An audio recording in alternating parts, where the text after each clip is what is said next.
வணக்கம் நண்பர்களே, நான் தான் உங்கள் நண்பன் லெவிஞ்சித்துறை பேசுகிறேன். வெறுமை.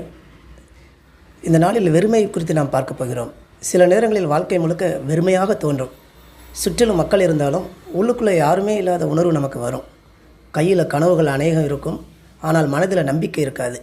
சிரிப்பு இருக்கும், ஆனால் சந்தோஷம் இருக்காது. அந்த வெறுமை அது பலவீனம் அல்ல நண்பனே. அது வாழ்க்கை உன்னை அடுத்த நிலைக்கு தயார்படுத்தும் அமைதியான நேரம். ஒரு காகிதம் வெறுமையாக இருப்பதால் தான் அதில் ஓவியம் வரைய முடிகிறது. வானம் வெறுமையாக இருப்பதால் தான் நட்சத்திரங்கள் தெரிகின்றன. அதே போல் உங்களுடைய வாழ்க்கையில் வரும் வெறுமை ஒரு புதிய தொடக்கத்திற்கான இடமே தவிர வேறு ஒன்றுமில்லை. சிலர் உங்களை விட்டு போகலாம், சில வாய்ப்புகள் உங்களை கைவிடலாம், சில நேரம் கனவுகள் கூட உங்களுக்கு உடைந்து போகும். அப்பொழுது வாழ்க்கை முடிந்துவிட்டது போல் உங்களுக்கு தோன்றும். ஆனால் ஒன்றை நீங்கள் நினைத்து கொள்ளுங்கள், மரம் கூட பழைய இலைகளை இழந்த பிறகுதான் புதிய இலைகளை வளர்க்கிறது. வெறுமை வந்தால் பயப்படாதீர்கள்.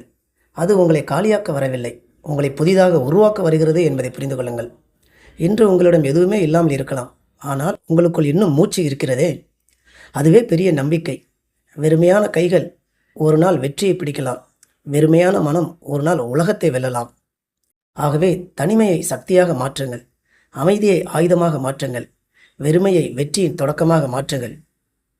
இன்று வெறுமையாக இருக்கும் உங்கள் வாழ்க்கை நாளை பலருக்கு உத்வேகமாக மாறலாம். அதனால் உடையாதே, ஒதுங்காதே.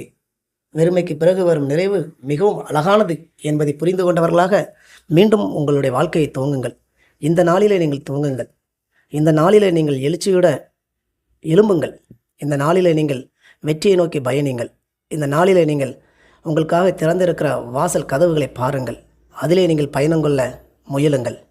நீங்கள் கற்றுக்கொள்ள வேண்டிய பாடம் ஒன்றே ஒன்றுதான். முயலுங்கள், முயலுங்கள், முயலுங்கள். அதுவே நமது பாடம், அதுவே நாளைய நமது சரித்திரமாக மாறும். நன்றி, வணக்கம்.